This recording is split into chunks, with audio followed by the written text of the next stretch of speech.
हांचिंग, चांदनी और अमान, एक अनकही दास्तान। शहर के एक कोने में एक पुरानी हवेली थी।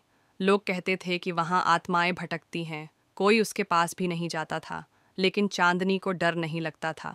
वो एक लेखिका थी, कहानियों में जीने वाली, तन्हाई में लिखने वाली और खामोशी से मोहब्बत करने वाली। एक दिन वो उसी हवेली में रहने चली गई, सोचकर कि शायद वहाँ की वीरानी से एक नई कहानी जन्म लेगी। हवेली ज्यों ही उसने पार की, एक अजीब सी सर्द हवा उसके चेहरे को छू गई। दीवारों पर उखड़े हुए रंग, झूलते हुए झूमर और एक पुराना कमरा, जिसमें उसे एक डायरी मिली।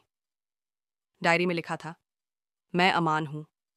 अगर कोई मेरी ये कहानी पढ़ रहा है तो जान ले, मोहब्बत सिर्फ जिस्म का रिश्ता नहीं, रूह का नाता है। चांदनी रोज उस डायरी को पढ़ती रही। हर रात वो कुछ नया महसूस करती, जैसे कोई उसकी सांसों के करीब है, जैसे कोई उसकी आंखों को पढ़ रहा है। धीरे धीरे वो अमान की बातों में खोती चली गई। डायरी में अमान ने लिखा था कि उसे उसकी महबूबा ने धोखा दिया। बदनामी के डर से वो उसे छोड़ गई और अमान ने उसी हवेली में खुद को हमेशा के लिए कैद कर लिया। एक रात चांदनी ने डायरी में लिखा, अगर तुम अब भी यहीं हो तो आज रात चांद के सामने मेरे सामने आओ। उस रात चांद बादलों में छुप गया था, लेकिन हवेली के एक कोने में एक हल्की सी परछाई उभरी। और फिर एक धीमी सी आवाज आई।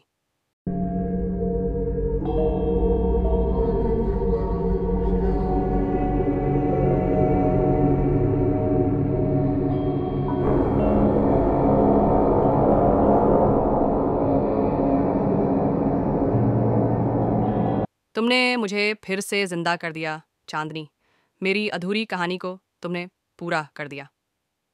उसके बाद चांदनी ने लिखना बंद कर दिया, लेकिन कुछ महीनों बाद उसकी एक किताब प्रकाशित हुई, वो जो सासेंडर नहीं था। पूरी दुनिया ने उस किताब को सराहा। हर कोई जानना चाहता था अमान कौन था, लेकिन चांदनी सिर्फ मुस्कुराती थी और कभी कुछ नहीं कहती।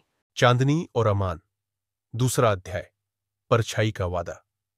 6 महीने बाद चांदनी की किताब वो जो साथ नहीं था ने उसे रातों रात मशहूर बना दिया था, लेकिन अंदर ही अंदर वो एक अजीब खालीपन महसूस करती थी।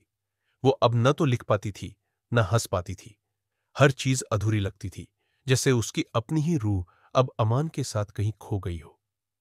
एक रात चांदनी को फिर वही हवेली की याद आई और एक बेचैनी जो उसे वापस खींच लाई। वो फिर उसी कमरे में गई। वही पुराना दीवान, वही दरारों से भरी दीवारें और बीच में रखी वो डायरी जो अब तक वही पड़ी थी, लेकिन इस बार उसमें एक नया पन्ना जुड़ा था। उस पर लिखा था, तुमने मुझे शब्दों में जिया, चांदनी, लेकिन अब मैं चाहता हूं तुम मुझे वजूद में महसूस करो। अगर तुम्हें मुझसे सच्चा प्यार है तो क्या तुम मेरे साथ उस दुनिया में चलोगी जहां शरीर नहीं, सिर्फ रूह होती है।